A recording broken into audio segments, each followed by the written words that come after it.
What happens when an Afrobeats superstar collapses on stage in Seoul and wakes up in the arms of a doctor who belongs to the Korean Mafia? Welcome back to the channel, lovers of great romance and K-drama intensity. Today, we're diving into a story that'll have your heart racing faster than a Legos party beat in our newest story, the Afrobeats Star and the Korean Mafia Doctor. This is a tale of healing and danger, of two souls from different worlds colliding in the underground elite hospitals of Seoul. We've got a hot-headed Afrobeat sensation, a cold-hearted mafia doctor with secrets darker than the night, and chemistry so explosive it could start a war. Before we get started, if you love stories about unconditional love, mafia romance, and that K-drama doctor energy that makes you weak in the knees, hit the like button right now. And don't forget to subscribe and turn on notifications so you never miss our next story. Now, let's dive in. Seoul Olympic Stadium. The bass is so heavy you can feel it in your bones. Rave is 3 songs into her set, and the crowd is losing their minds. She's wearing gold, a custom outfit that catches every spotlight, makes her look like a goddess descending from Olympus. Her dancers move like water around her. The pyrotechnics explode on cue. This is what she was born to do. But something's wrong. Her vision blurs. The stadium lights suddenly feel too bright, too hot. Her heart is racing, not from the performance, but from something else. Something terrifying. Not now, she thinks. Please, not now. She pushes through the next verse, but her legs are shaking. The microphone feels impossibly heavy. 60,000 people are watching, waiting, loving her. They don't see her stumble. They don't see her grip the backup dancer's arm for support. They don't see the moment her body decides it's had enough. And Rave collapses. The music cuts out. The stadium erupts in screams. Manager Pete is already running from backstage, phone in hand, yelling for security and paramedics. But here's where it gets interesting. Because the call doesn't go to a regular hospital. It goes to Hangang Private Medical Center. The elite facility. The one with the best trauma team in Seoul. The one owned by the Han Syndicate. 20 minutes later, Rave is being wheeled through corridors that don't look like any hospital she's ever seen. This place is pristine, quiet, and somehow intimidating. The walls are marble. The equipment looks military-grade. And the staff? They move with a precision that feels more like soldiers than nurses. Manager Pete is beside her gurney, holding her hand, babbling nervously. You're going to be fine, Rave. This is the best hospital in Seoul. Private. Discreet. They promise the press won't find out. Where am I? Rave's voice is weak. Everything hurts. Hangang Private Medical Center. I called in every favor I had to get you here. The gurney stops. And that's when he came into view. Dr. Han Ju-won. He's standing at the end of the hallway, backlit by fluorescent lights, wearing scrubs and an expression of absolute neutrality. Tall. Sharp jawline. Eyes that could cut through steel. For a moment, just one impossible moment, their eyes meet. And something shifts in the universe. Ju-won approaches, all business. Adeola Rhodes. 28. Collapsed on stage. Possible dehydration, exhaustion, cardiac arrhythmia. He's reading from a tablet, not looking at her. We'll run a full panel. EKG, blood work, CT scan if necessary. I'm fine, Rave says, trying to sit up.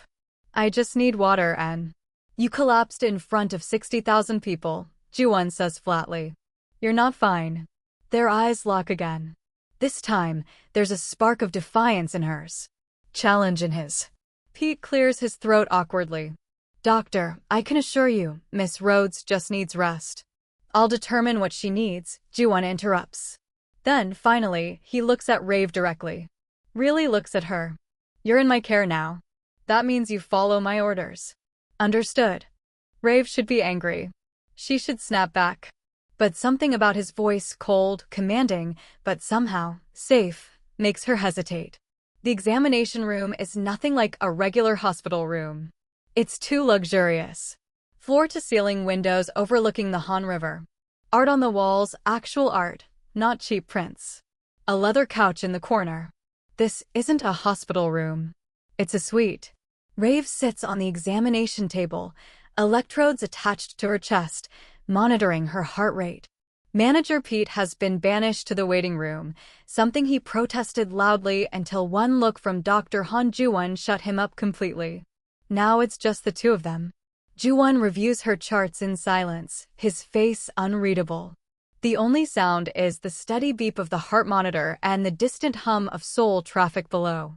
Your heart rate is elevated, he says without looking up. Blood pressure too high. When's the last time you slept? And I mean really slept, not passed out from exhaustion. Rave crosses her arms defensively. I sleep. How many hours? Enough. That's not an answer. 3, maybe 4 hours a night. Happy? Ju-won finally looks up. Ecstatic. His tone is bone dry. And I suppose you're also eating properly? Staying hydrated? Not pushing your body beyond its limits every single night. I have a job to do. And you won't be able to do it if you're dead. The bluntness of it shocks her into silence. Ju-won sets down the tablet and approaches, pulling a stethoscope from around his neck. I need to listen to your heart. May I? It's the first time he's asked permission for anything. Rave nods. He places the stethoscope against her chest, and even through the professional touch, she feels something. A current. An awareness. His hands are steady, clinical, but there's a warmth to them that contradicts everything about his cold demeanor. Breathe in, he instructs. She does. Out. She exhales slowly, watching his face. Up close, she notices things. A small scar above his left eyebrow. The shadow of exhaustion under his eyes. The way his jaw clenches when he concentrates. This man is as tired as she is. Maybe more. Your heart rhythm is irregular, he says, stepping back. Not dangerous yet, but it will be if you don't make changes. You're running on fumes, Miss Rhodes. It's Rave, she corrects softly. Everyone calls me Rave. I'm not everyone. There's something in the way he says it, not arrogant, just factual. Like he's reminding himself as much as her. Fine. Dr. Han. Ju-won. She blinks. You just said you're not everyone. I did. But if we're going to argue through your entire treatment, we might as well use first names. It'll save time. Is that humor?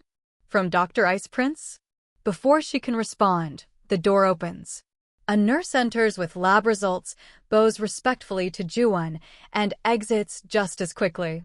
He reviews the papers, frowning. What? Rave asks, anxiety creeping in. What's wrong? You're severely anemic. Vitamin D deficiency. Your cortisol levels suggest chronic stress. And he pauses, something shifting in his expression. When did you last have a panic attack? The question hits like a physical blow. I don't. Don't lie to me. His voice is firm but not unkind. I can see it in your blood work. The markers are all there. Panic disorder, possibly anxiety-induced arrhythmia. This wasn't just exhaustion tonight, was it? Rave's throat tightens. No one knows. Not even Pete. Not her family. Not the millions of fans who think she's invincible. How long have you been hiding this? Ju-won asks quietly. And that's when something inside her breaks. Since I was 16. The words come out before she can stop them. Rave looks away, focusing on the Seoul skyline rather than Ju-won's face. I had my first panic attack during a showcase. I was auditioning for a record label and I just froze. Couldn't breathe. Thought I was dying. Ju-won doesn't interrupt. He just listens. I learned to hide it. Power through. Fake it until the feeling passes. But lately, her voice cracks. Lately it's been getting worse. The bigger the crowds, the harder it gets. And I can't tell anyone because if the label finds out, if the media finds out, your career is over. Exactly. Silence stretches between them. Then Ju-won does something unexpected. He pulls up a chair and sits, bringing himself to her eye level. I'm going to tell you something I don't tell my patients, he says. For years ago, I had a breakdown in the middle of surgery. My hands started shaking. I couldn't focus. I had to step away and let my team finish. Rave stares at him. You. Me. The pressure of this job, this life, my family's expectations, it became too much. I didn't sleep for 3 days. I was surviving on coffee and adrenaline. And in the middle of saving someone's life, my body said enough. What did you do? I got help. Therapy. Medication for a while. I learned that being brilliant doesn't mean being invincible. And I learned that asking for help isn't weakness, it's survival. His eyes meet hers, and for the first time, she sees past the cold exterior. There's understanding there. Pain. Empathy. You don't have to do this alone, Rave. The way he says her name soft, almost tender, makes her chest ache in a way that has nothing to do with cardiac arrhythmia. I don't know how to stop, she whispers. Then don't stop. Just slow down. Let me help you. The moment is shattered by the door slamming open. A man enters, tall, silver-haired, wearing a suit that probably costs more than most people's cars. His presence fills the room like smoke, suffocating and commanding. Ju-won's entire body goes rigid. Father. Chairman Han Min-sik surveys the room with sharp eyes, taking in Rave, the medical equipment, his son's defensive posture. So this is the famous Afrobeats star everyone's talking about, the chairman says in perfect English. His smile doesn't reach his eyes. Miss Rhodes. An honor. I'm Chairman Han, the director of this facility. Rave's instincts scream danger. This man is smiling, but there's something predatory about it. I was just ensuring my son is providing adequate care, the chairman continues. After all, we can't have Seoul's biggest celebrity dissatisfied with our services. Bad for business. She needs rest, Ju-won says tersely. And privacy. Of course. But first, the chairman turns to Rave. I wanted to extend a personal invitation. We're hosting a charity gala next week. Medical fundraiser. Very exclusive. Your presence would be valuable. It's not really an invitation. It's a command wrapped in velvet. I'll have my manager contact you, Rave says diplomatically. Wonderful. The chairman's eyes slide to his son. Ju-won, a word. Outside. Ju-won's jaw clenches. For a moment, Rave thinks he'll refuse. But then he stands, nods curtly to her, and follows his father into the hallway. The door closes, but it's not soundproof. Rave can hear everything. What are you doing? The chairman's voice is low, dangerous. My job. Treating a patient. She's not just a patient. She's an opportunity. High-profile celebrity. International connections. The kind of person who could be useful to our organization. I'm a doctor, not a recruiter for your syndicate. You're my son. And you'll do what's necessary for this family. I'm keeping her healthy. That's what's necessary. There's a pause. Then the chairman laughs, a cold, calculated sound. You like her? That's irrelevant. Is it? Because I'm looking at my son, my brilliant, emotionally dead son, and for the first time in years, I see something in your eyes. Interest. Maybe even concern. This conversation is over. No, it's not. You will attend the gala with Miss Rhodes. You will make sure she feels welcome, protected. You will charm her, befriend her, and get close to her. Do you understand? And if I refuse? Then I'll assign someone else to her case. Someone who won't hesitate to use her vulnerabilities to the family's advantage. At least with you, she has a chance at genuine care. With anyone else, the threat hangs in the air. Silence. Then Ju-won's voice, barely controlled. Fine. I'll do it. But she stays out of family business. That's non-negotiable. We'll see. Footsteps retreat. The chairman is gone. Inside the examination room, Rave sits frozen, her heart pounding. What the hell did she just walk into? Ju-won re-enters the examination room, and Rave can immediately see the difference. His shoulders are tense. His jaw is set. The mask of professional calm has cracks in it. You heard, he states. Not a question. Every word. Rave slides off the examination table, facing him. What the hell was that? Use me for the organization? What organization? Ju-won closes his eyes briefly, as if deciding something monumental. When he opens them, there's resignation there. My family isn't just wealthy, Rave. They're connected. The hospital, the businesses, the legitimate fronts, they're all part of something bigger. Darker. Your father runs the mafia. He doesn't deny it. The Han Syndicate. One of the most powerful criminal organizations in Seoul. Rave should run. She should call Pete, get out of this place, and never look back. But instead, she asks, and you? I'm a doctor. That's all I've ever wanted to be. But my blood, he gestures vaguely, bitterly. My blood makes me part of this whether I want it or not. Then leave. You don't leave the Han family. You either serve it or what? Jiwon doesn't answer. He doesn't have to. The implication hangs heavy between them. Rave takes a step closer. Your father wants you to use me. To get close to me for some scheme. Yes. And what do you want? The question catches him off guard. He stares at her like no one's ever asked him that before. Like his wants are so buried under duty and obligation that he's forgotten they exist. I want. He stops, struggling. I want you to be healthy. Safe. I want you to leave this hospital, go back to your tour, and forget you ever met me or my family. What if I don't want to forget? The air between them crackles with something electric, dangerous. Jiwon's control is slipping, and they both know it. You should, he says hoarsely. I'm not good for you. My world isn't.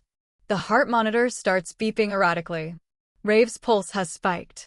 Jiwon immediately shifts back into doctor mode. Breathe. Slow, deep breaths. You're having another episode. But Rave shakes her head. It's not panic. It's. She looks at him, really looks at him. It's you. The door bursts open again, but this time it's manager Pete, looking frantic and suspicious. Okay, I've been patient. Pete announces, marching into the room. I've been sitting in that waiting room for over an hour, drinking terrible coffee, while you two have been in here doing. What exactly? Medical examination, Jiwon says coolly. For an hour? Comprehensive medical examination. Pete narrows his eyes, looking between them. Uh-huh. Rave, honey, are you okay? Do I need to call the embassy? Because this place is giving me serious, rich people with secrets vibes. Despite everything, Rave laughs. Pete, I'm fine. You collapsed on stage. You are not fine. Pete turns to Jiwon. And you, Dr. Handsome McBrooding, what's the diagnosis? Can she perform tomorrow night? Absolutely not. What? Pete and Rave say simultaneously. Jiwon crosses his arms. She needs at least a week of rest. Proper sleep, nutrition, hydration. Her body is shutting down from exhaustion. If she goes back on stage now, she risks permanent damage. I have a contract, Rave starts. You have a heart that's barely functioning properly, Jiwon interrupts. Contracts don't matter if you're dead. Pete runs his hands through his hair. Okay. This is a disaster. The promoters are going to lose their minds. The fans are already blowing up social media. We need a statement, a plan. I'll handle the promoters, a voice says from the doorway. Everyone turns. Chairman Han stands there, that same unsettling smile on his face. Chairman Han can make a few calls, he continues smoothly. Postpone the remaining Seoul tour. Blame it on a minor health scare, nothing serious, just precautionary. The promoters are business associates of mine. They'll cooperate. Pete looks suspicious, but desperate. You can do that? Consider it done. Miss Rhodes will stay here, under my son's personal care until she's fully recovered. Private suite. Complete discretion. No press, no leaks. It's a trap. Rave knows it. Jiwon knows it. But what choice do they have? That's very generous, Pete says carefully. We take care of our special guests. The chairman's eyes lock with Rave's. Don't we, Jiwon? Yes, father. The words sound like a death sentence. 2 hours later, Rave is settled into a suite that looks more like a 5-star hotel than a hospital room. King-size bed. Private bathroom with a jacuzzi. A balcony overlooking the Han River. There's even a fully stocked mini fridge and a closet with clothes in her exact size. How did they know my measurements? Rave asks Pete, who's helping her unpack the emergency bag he grabbed from her hotel. Rich people magic, Pete mutters. I don't trust this place, Rave. That chairman guy? He's like a Bond villain. And Dr. Sexy Robot? He's definitely hiding something. His name is Jiwon. Oh, we're on a first-name basis now? Pete raises an eyebrow. Honey, I know that look. What look? The I'm about to make a terrible decision involving a dangerous man look. I've seen it before. Remember that producer in Lagos? That was different. He stole your music and tried to blackmail you. Jiwon isn't like that. How do you know? You met him 3 hours ago. Rave doesn't have an answer. Pete's right, this is insane. But there's something about Jiwon, something broken and honest and real that makes her want to stay. Want to understand. Want to help.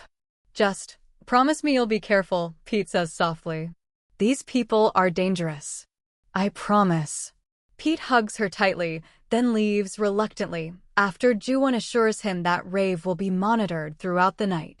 And then she's alone. Or so she thinks. At 2 a.m., there's a soft knock on her door. Rave, who hasn't been able to sleep, calls out, "Come in." Jiwon enters, still in his scrubs, looking exhausted. I saw your vitals spike. Insomnia. Can't shut my brain off. He nods, understanding completely. For a moment, he just stands there, as if debating whether to stay or go. Then he moves to the chair by her bed and sits. I shouldn't be here, he admits. It's not protocol. Then why are you? Because I meant what I said earlier. You don't have to do this alone. He pauses. And because I'm tired of doing everything alone too. It's the most vulnerable thing he's said all night. Rave sits up, tucking her knees to her chest. Tell me about your family. The real story. Jiwon is quiet for so long she thinks he won't answer. Then, my mother died when I was 12. Cancer. My father was different before she died. Still dangerous, still involved in the business, but there was softness in him. She was the only person he truly loved. And after, he became the chairman. All business, all strategy. He raised me to take over the syndicate, but I wanted to be a doctor. I wanted to save people the way I couldn't save her. His voice cracks slightly. We fought. I went to medical school anyway. But you don't really escape this family. They always pull you back. Is that why you're so cold? You're trying to protect yourself. Jiwon looks at her with those intense, dark eyes. I'm cold because caring hurts. Loving people, letting them in, it only ends in loss. So I shut it off. I focus on work, on survival, on being alone. Yes. Rave reaches out, taking his hand. He stiffens, but doesn't pull away. I get it, she says softly. I've been alone for so long too. Surrounded by thousands of people every night, but completely alone. It's exhausting, isn't it? Pretending to be okay? Exhausting, he echoes. They sit like that, hands intertwined, two broken people finding comfort in shared understanding. Outside, Seoul glitters like a constellation. Inside, something fragile and precious begins to form. Stay, Rave whispers. Just until I fall asleep? Jiwon should say no. Should maintain professional boundaries. Should remember that his father is watching, scheming, waiting to use this connection for something terrible. But he's so tired of being alone. Okay, he says. I'll stay. Rave wakes to sunlight streaming through floor-to-ceiling windows and the smell of coffee. Jiwon is gone, but there's a note on the bedside table in precise handwriting. Vitals looked good overnight. Breakfast is on the balcony. We have therapy at 10 a.m. Yes, therapy. Don't argue. JW. Despite everything, the danger, the mafia family, the impossible situation, Rave smiles.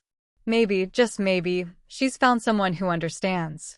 But outside her room, in the shadows of the hospital corridor, Chairman Han watches the security footage of last night with calculating eyes. Perfect, he murmurs to himself. Absolutely perfect. The game has begun. The therapy room is minimalist, soft lighting, comfortable chairs, a small fountain in the corner that creates a peaceful trickling sound. Dr. Yoon Mi-rae, the hospital's psychiatrist, is a woman in her 50s with kind eyes and an aura of complete competence. Rave sits across from her, with Jiwon in the corner of the room, observing. You don't have to stay, Rave tells him. I want to understand the full scope of your treatment, he replies. Dr. Yoon smiles knowingly. Dr. Han is rarely this invested in patient therapy sessions. You must be special, Miss Rhodes. Rave feels her cheeks warm. Juwon's expression remains neutral, but there's the slightest tightening around his eyes. Let's begin, Dr. Yoon says gently. Tell me about your first panic attack. You mentioned you were 16. And so Rave talks. Really talks. For the first time in 12 years, she tells the whole story. The showcase. The pressure from her parents who'd sacrificed everything to get her there. The moment on stage when the lights felt like they were suffocating her. The absolute certainty that she was dying. I couldn't tell anyone, Rave says, her voice thick with emotion. If I did, it meant I was weak. It meant I couldn't handle the dream I'd worked so hard for. So I learned to push through. To smile through the fear. To make everyone believe I was invincible. But you're not invincible, Dr. Yoon says softly. No one is. I know that now. Rave glances at Juwon. Someone recently reminded me. Dr. Yoon follows her gaze, then makes a note. And how does it feel? Finally speaking your truth. Terrifying. And freeing. The session continues for another hour. They discuss coping mechanisms, breathing techniques, the possibility of medication. Dr. Yoon is thorough but never judgmental. By the end, Rave feels lighter than she has in years. As they leave, Juwon walks beside her in silence. Finally, he says, you were brave in there. I was scared out of my mind. Bravery isn't the absence of fear. It's acting despite it. He stops, turning to face her. I'm proud of you. For simple words. But coming from him, from someone who understands the cost of vulnerability, they mean everything. That afternoon, Juwon takes Rave to the hospital's rooftop garden. It's a hidden sanctuary, bamboo groves, stone paths, a koi pond, benches tucked into quiet corners. I come here when the hospital gets too loud, he admits. When I need to remember why I became a doctor. They sit on a bench overlooking the city. Seoul sprawls below them, a concrete jungle of ambition and dreams. Can I ask you something? Rave says. Anything. Your father said he wants you to get close to me. To use me. But you're not doing that, are you? Juwon is quiet for a long moment. I'm supposed to. That was the deal. I attend the gala with you, make you trust the family, and eventually, my father would leverage your fame and connections for whatever scheme he's planning. But I can't do it. He looks at her, and there's anguish in his eyes. I told myself it was just professional care. That I was following orders to protect you from worse alternatives. But the truth is... He stops, struggling. The truth is I haven't felt this alive in years. You make me feel things I thought I'd buried. Hope. Connection. The possibility that maybe I'm more than just the chairman's son or a surgeon who patches up criminals. Rave's breath catches. Juwon. I'm falling for you, he says, the words tumbling out like a confession. And it's the worst possible thing that could happen. Because my world is dangerous, and you deserve someone who can give you safety, normalcy, a life without looking over your shoulder. Rave kisses him. It's impulsive, reckless, and absolutely perfect. Juwon freezes for half a second, then melts into it, his hand coming up to cup her face with a gentleness that contradicts everything about his cold reputation. When they break apart, both breathing hard, Rave whispers, I don't want safe. I don't want normal. I want real. And you're the first real thing I've felt in 12 years. Juwon rests his forehead against hers. This is insane. The best things usually are. My father will use this. He'll find a way to exploit what we have. Then we stay one step ahead of him. Juwon pulls back slightly, studying her face. You're not afraid? I'm terrified. But I'm more afraid of walking away and spending the rest of my life wondering, what if? He kisses her again, slower this time, like he's memorizing every second. In the distance, Seoul hums with life. Above them, clouds drift across a pale blue sky. For one perfect moment, they're just two people falling in love. But perfect moments never last. That night, Juwon is called to his father's office. The chairman's private suite is on the top floor, all dark wood, leather furniture, and windows that overlook his criminal empire.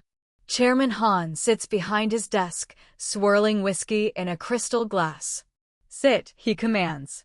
Ju-won remains standing. What do you want? I want to discuss your progress with Miss Rhodes. The rooftop garden was romantic. The kiss was very convincing. Ju-won's blood runs cold. You're watching us. I'm watching everything. Security cameras, son. They're everywhere. The chairman smiles. But I'm impressed.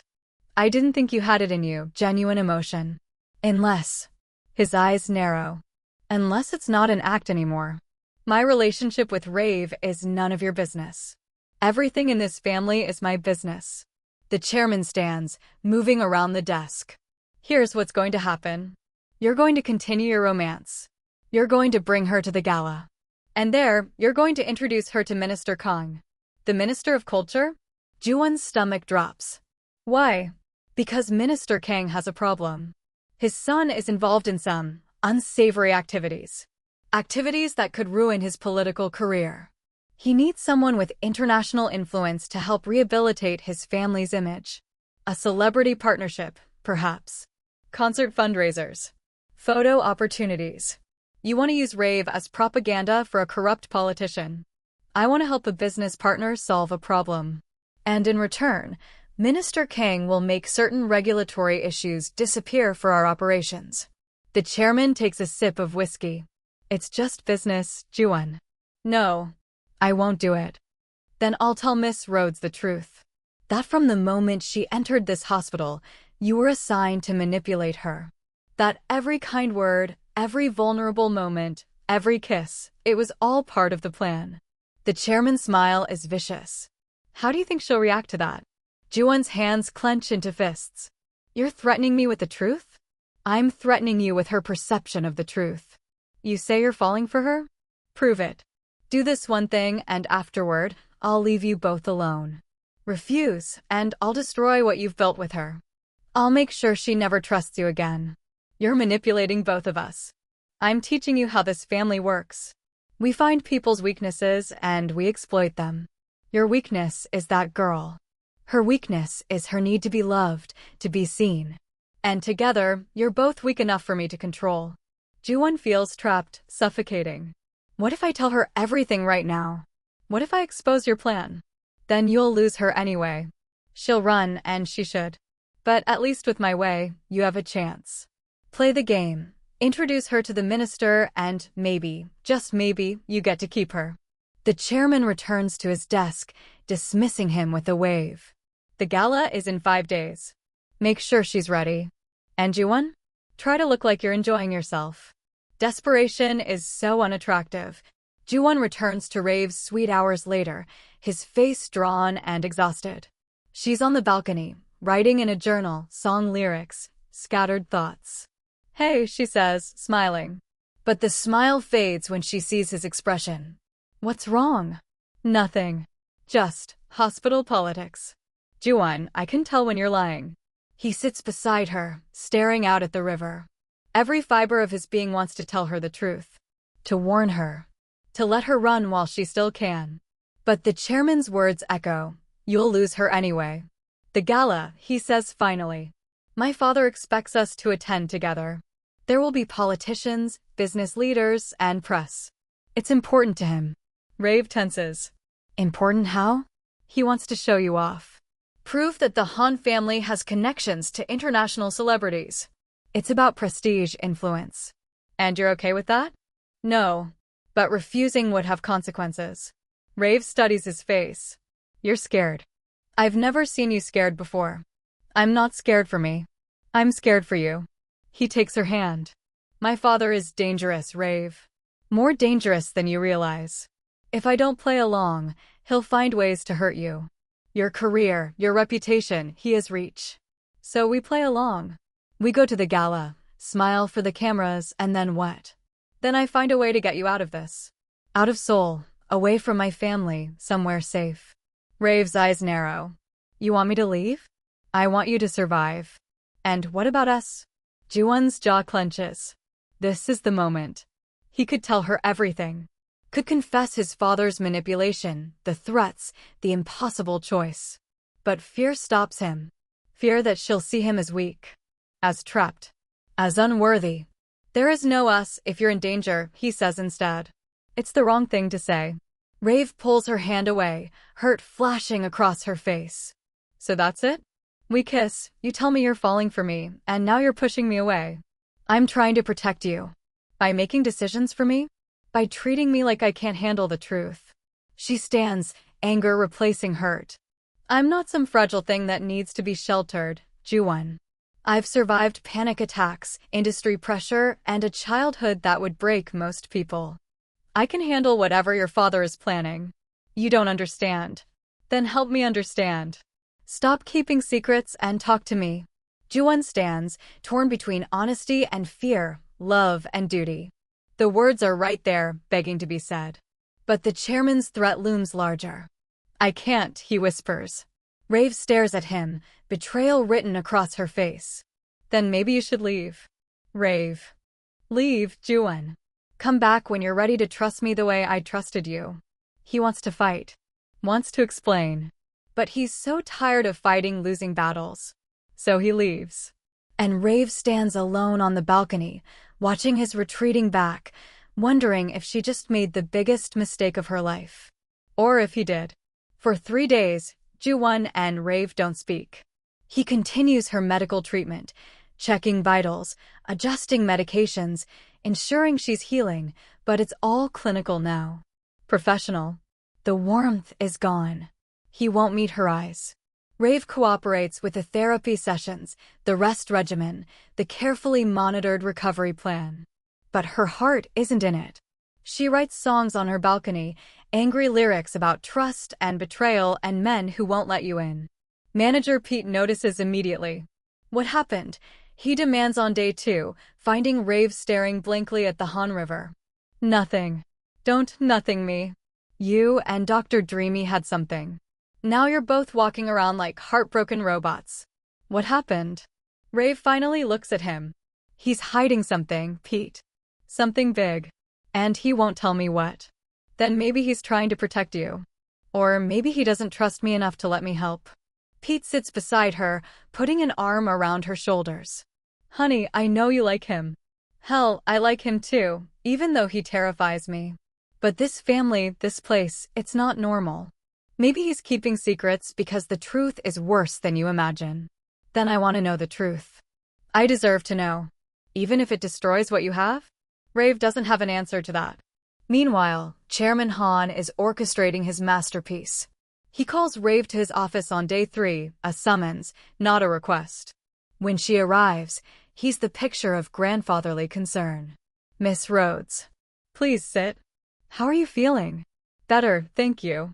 Rave remains standing. Why did you call me here? Straight to business. I admire that. The chairman gestures to a chair. Please. This conversation will be easier sitting down. Reluctantly, Rave sits. I wanted to apologize, the chairman begins. For my son's behavior. I know he's been distant these past few days. Rave's eyes narrow. You know about that? I know everything that happens in my hospital. And I know Ju-won. He's brilliant, dedicated, but emotionally stunted. He doesn't know how to handle feelings, so he shuts down instead. Why are you telling me this? Because I care about my son's happiness. And I haven't seen him this alive in years. You've done something remarkable, Miss Rhodes. You've made him feel again. The chairman leans forward, his expression sincere, or a perfect imitation of it. But he's also terrified. Of what? Of me. Of disappointing me. Of bringing you into a world that could hurt you. The chairman sighs. I've been difficult with Ju-won. Demanding. I've pushed him toward the family business when all he wanted was to heal people. I see now that I've damaged him. Rave's defenses lower slightly.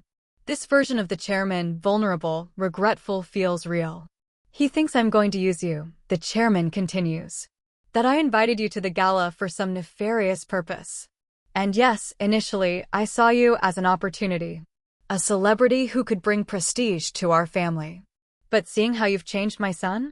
I realize now that you're more valuable as the woman who makes him happy. So you'll leave us alone? I will. But I need something from you first. The chairman's eyes lock with hers. Come to the gala. Show Ju-won that you trust him, that you're willing to be part of his world despite its complications. Give him the courage to choose you over his fear. It's perfectly calculated. Every word designed to manipulate her into compliance while making her feel like she's making her own choice. And if I don't? Rave asks. Then Ju-won will never forgive himself. He'll push you away completely, believing it's for your own good. You'll both spend the rest of your lives wondering what might have been. The chairman stands. I'm giving you a chance to fight for him, Miss Rhodes. Don't waste it. Rave leaves the office, her mind spinning. She doesn't realize she's been played. That night, Rave makes a decision. She goes to Ju-won's office, a small space in the hospital's medical wing, filled with textbooks and patient files. He's there, reviewing charts, looking exhausted. We need to talk, Rave says from the doorway. Ju-won looks up, surprise flickering across his face. Rave. Don't. Just listen. She steps inside, closing the door. I talked to your father today. Ju-won's face goes pale. What did he say? He said you're scared. That you're pushing me away because you think your world will hurt me. That you've spent your whole life doing what he wants because you're afraid of disappointing him. He's manipulating you. I know. I'm not stupid, Ju-won. I know your father is playing chess with both of us. But here's what I also know, I don't care. Rave moves closer. I don't care about his schemes or his business or whatever political game he's running. I care about you. The real you. The man who stayed with me until I fell asleep. The man who understands what it's like to be broken and still show up every day. Ju-won stands, his control cracking. You should care. You should run as far from me as possible. Why? Because you're part of a mafia family? Because your father is dangerous? Ju-won, I grew up in Lagos. I've seen corruption, violence, power games that would make your father look like an amateur. I'm not some naive American princess who needs protection. Then what do you need? I need you to trust me. Rave's voice breaks. I need you to stop making decisions for me and let me choose. Even if that choice is dangerous. Even if it means walking into fire with you. Ju-won closes the distance between them, grabbing her shoulders. If I tell you everything, if I let you in completely, there's no going back. You'll be part of this world. My father's world. And he will use you, Rave. He'll use your fame, your connections, your kind heart. He'll twist everything good about you into something that serves him. Then we stop him. Together. How? I don't know yet. But we're smarter than him. You're a genius surgeon. I'm a woman who built an international career from nothing. Between us, we can outthink one manipulative old man. For the first time in 3 days, Ju-won smiles. It's small, fragile, but real. You're insane, he says. And you're finally catching up. Rave cups his face. Tell me everything. Every secret, every threat, every manipulation. No more walls between us. And so he does. Ju-won tells her about the chairman's plan with Minister King. About the threats to destroy their relationship. About the security cameras and the constant surveillance. About how he's been trapped in this life since his mother died, unable to escape, unable to be free. Rave listens to all of it without judgment, without fear, without running. When he's done, she says, okay. Here's what we're going to do. They spend the next 2 hours strategizing like generals preparing for war. We go to the gala, Rave says, pacing Ju-won's office. We play the perfect couple. We meet Minister Kong. We smile for the cameras. That's what my father wants. Exactly. We give him what he wants. But on our terms. Rave stops, her eyes gleaming with the same fire she has on stage. Your father thinks I'm just a pretty face with a big platform. He doesn't know who I really am. Who are you really? I'm a businesswoman who's navigated one of the most cutthroat industries in the world. I've dealt with corrupt promoters, shady label executives, and managers who tried to steal from me. I know how to play the game, Ju-won. I just choose not to most of the time. Ju-won leans back, intrigued. What are you thinking? Minister Kong needs good publicity, right? His son's a mess, and he needs someone to help rehabilitate the family image. But what your father doesn't know is that I've been planning a charity initiative, concerts to fund music education in underprivileged communities across Africa and Asia. How does that help us? Because I can offer Minister Kang exactly what he needs, but with conditions. A partnership that looks good for him, but actually gives me control. I choose which communities we help. I choose how the money is spent. I choose the narrative. Rave's smile is sharp. Your father wants to use me? Fine. But I'll use his connections right back. I'll take his corrupt politician and turn him into someone who actually has to do good things to maintain his new image. Ju-won stares at her with something like awe. You're going to manipulate the manipulator. I'm going to win the game. And your father won't even realize he's lost until it's over. He'll retaliate. Let him. By the time he figures it out, I'll have contracts signed, press releases distributed, and public commitments from Minister Kang that he can't back out of without destroying his own reputation. Rave sits on the edge of Ju-won's desk. The best part? Your father can't touch me without exposing his own involvement with the minister. He'll be stuck. Ju-won pulls her close, kissing her forehead. You're brilliant. I'm motivated. There's a difference. What about us? After the gala, after we outmaneuver my father, what happens to us? Rave takes his hands. That depends. Are you ready to finally choose yourself? To stop living for your father's approval? I've been ready for 15 years. I just didn't know how to escape. Then we escape together. After the gala, we disappear for a while. I finish my tour. You take a leave from the hospital. We figure out who we are away from all of this pressure and danger and family expectation. And then we decide if this is real. If what we have can survive outside the pressure cooker we've been living in. Ju-won kisses her, not desperately, not fearfully, but with hope. With the possibility of a future neither of them thought they could have. I'm falling in love with you, he whispers against her lips. I know, Rave whispers back. I'm falling too. Outside, night deepens over Seoul. The hospital hums with activity. Somewhere in his office, Chairman Han watches security footage, believing he's already won. He has no idea what's coming for him. Rave wakes to find a garment bag hanging in her suite. Inside is the most stunning dress she's ever seen, midnight blue silk, cut to perfection, with delicate beading that catches the light like stars. There's a note, for tonight. You're going to be magnificent. JW. She smiles, butterflies erupting in her stomach. Tonight, everything changes. Tonight, they fight back. The Shilla Hotel ballroom is a masterpiece of elegance and power. Crystal chandeliers cast warm light over Seoul's elite, politicians in tailored suits, business moguls dripping in wealth, socialites who treat charity galas like competitive sport. And in the center of it all, Rave makes her entrance. The midnight blue dress flows like water.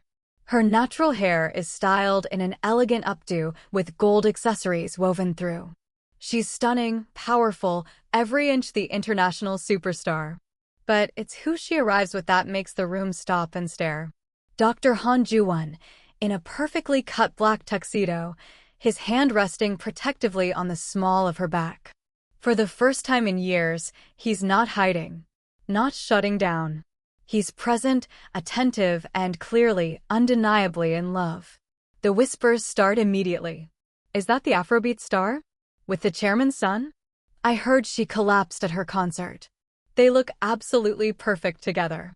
Manager Pete, dressed to the nines and playing the role of concerned manager, leans close to Rave. Are you sure about this?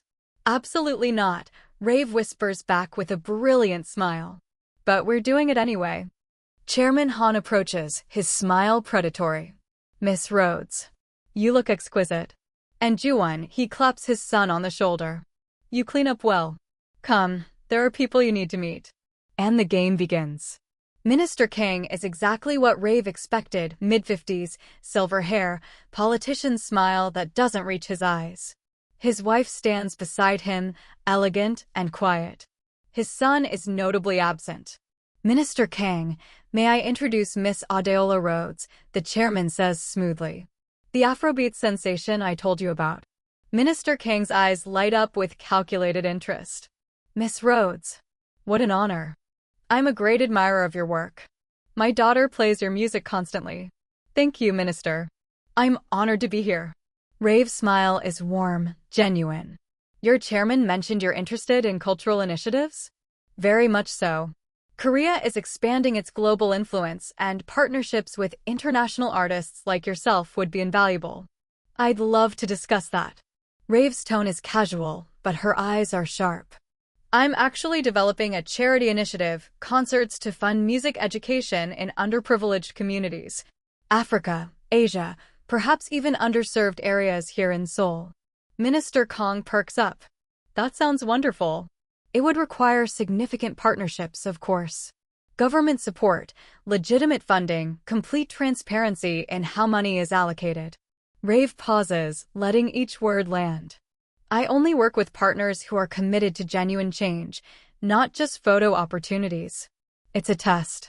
A challenge wrapped in politeness. Minister King hesitates, glancing at Chairman Han. The chairman's expression is unreadable, but Rave can feel his displeasure radiating like heat. Of course, Minister Kong says carefully. Transparency is essential. Wonderful. Then let's schedule a meeting with press present, naturally. I find public commitments are the most meaningful. Rave's smile is dazzling. I'm sure your constituents would love to see you supporting arts education for disadvantaged youth. She's boxed him in perfectly. Refuse, and he looks like he doesn't care about underprivileged communities. Accept, and he's locked into a genuine charitable partnership with oversight he can't corrupt. Juwon, watching from beside her, has to suppress a smile. She's magnificent. Chairman Han realizes, too late, that he's lost control of the conversation. Perhaps we should discuss the details privately, the chairman begins. Oh, I prefer transparency from the start, Rave interrupts sweetly. My team will draw up a partnership proposal. Legal, binding, with clear deliverables. I'm sure Minister Kong appreciates proper documentation. Minister Kang, trapped between the chairman's expectations and Rave's public challenge, can only nod. I look forward to reviewing it. Perfect. Rave turns to Juwon. Darling, shall we dance? I think we've conducted enough business for one evening. Absolutely, Juwon says, offering his arm. As they walk away, Chairman Han's mask finally cracks. His eyes follow them with cold fury. On the dance floor, Juwon pulls Rave close, one hand on her waist, the other holding hers. That was incredible, he murmurs as they sway to the orchestra. You destroyed his entire plan in 5 minutes. I'm not done yet. The music swells around them. Other couples dance nearby, but Juwon and Rave exist in their own world. For a moment, they forget the danger, the schemes, the watching eyes. After tonight, Juwon says softly, we leave. Just like we planned. Your father won't let you go easily. Then he'll have to catch me first. Juwon's smile is genuine, free. I'm choosing myself, Rave. For the first time in my life, I'm choosing what I want. And I want you. Rave's eyes shine with unshed tears. I want you too. So much it terrifies me. Good. We'll be terrified together. They kiss, right there on the dance floor, in front of Seoul's elite and Chairman Han's watchful gaze. It's a declaration. A rebellion. A promise. And it's absolutely perfect. Later that night, as the gala winds down, Chairman Han corners them in a private corridor. That was quite a performance, he says, his voice dangerously calm. Did you really think I wouldn't see through your little scheme? It wasn't a scheme, Father, Juwon says, positioning himself slightly in front of Rave. It was business. You taught me that everything is business, remember? I taught you to serve this family, not to betray it. I'm not betraying anyone. I'm just finally living my own life. The chairman's eyes shift to Rave. And you? You think you've won? You think turning my politician against me matters? I think I've given Minister Kong a way to actually do some good while saving face, Rave says calmly. You should be thanking me. Now you have a legitimate charity partnership you can point to when people ask questions about your family's business interests. It's the perfect countermove. By creating something genuinely good, she's actually given the Han family cover. The chairman can't retaliate without looking suspicious. Chairman Han realizes this. His jaw clenches. You're both making a mistake. Juwon, if you leave, if you walk away from this family, there's no coming back. I know. Jiwon takes Rave's hand. And I'm okay with that. You'll have nothing. No inheritance, no protection, no family name to hide behind. I'll have my career, my skills, and I'll have her. Jiwon squeezes Rave's hand. That's more than enough. For the first time, Chairman Han looks truly unsettled. He's losing his son, and there's nothing he can do about it. If you do this, the chairman says quietly, don't expect me to save you when the world becomes too difficult. Don't expect me to be there when you fail. I never expected that anyway, Jiwon replies. You stopped being there for me the day Mom died. The words land like a physical blow. For just a second, Chairman Han's mask slips, and there's genuine pain there. Grief. Loss. The ghost of the man he was before power consumed everything. But then the mask returns. Go, then, Chairman Han says coldly. Both of you. But remember, Seoul is a small city. Cross me, and you'll find out just how small. She and Jiwon turn and walk away, hand in hand, leaving Chairman Han standing alone in the corridor. The stadium is packed again, but this time in Lagos. 20,000 fans singing along to Rave's new single, a song about finding love in unexpected places, about healing and hope and choosing yourself. Backstage, Jiwon watches from the wings, smiling. He's been on tour with her for 2 months now, providing medical support for the crew and watching the woman he loves do what she was born to do. He's also been studying for international medical licensing exams, planning to open a clinic in Lagos that provides affordable healthcare, building a life that's entirely his own. Manager Pete appears beside him with 2 bottles of water. She's incredible tonight. She's incredible every night, Jiwon says. You're good for her, you know. I was skeptical at first. The whole Mafia Doctor thing was concerning, but you make her happy. Genuinely happy. She makes me happy too. For the first time in my life, I wake up excited about the day instead of dreading it. On stage, Rave spots them in the wings and winks. The crowd roars as she launches into the final chorus. What about your father? Pete asks. Any contact? 1 email. 3 weeks ago. He said the charity initiative with Minister Kang is going well. Press coverage has been positive. He didn't apologize, didn't ask me to come back. Just acknowledged it. Is that enough for you?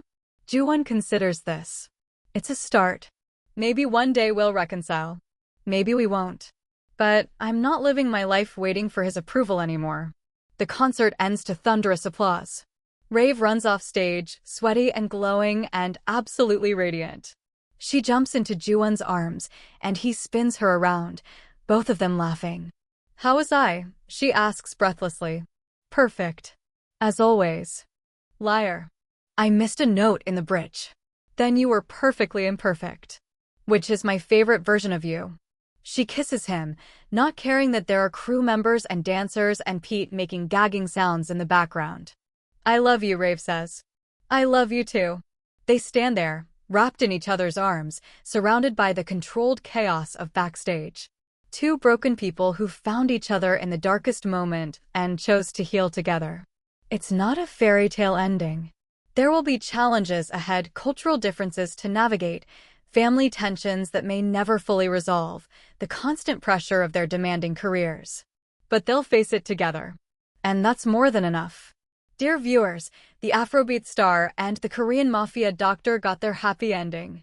If you love this story, please hit that like button, subscribe to the channel, and drop a comment telling me your favorite moment. Was it the rooftop garden kiss? The gala confrontation? That epic final dance? And let me know, do you want more Afro-Asian romance stories? More mafia drama? More celebrity love stories? Your comments help me create the content you want to see. Thank you so much for joining me on this whirlwind love story. Until next time, keep believing in love, keep fighting for your happiness, and remember, you deserve someone who chooses you every single day.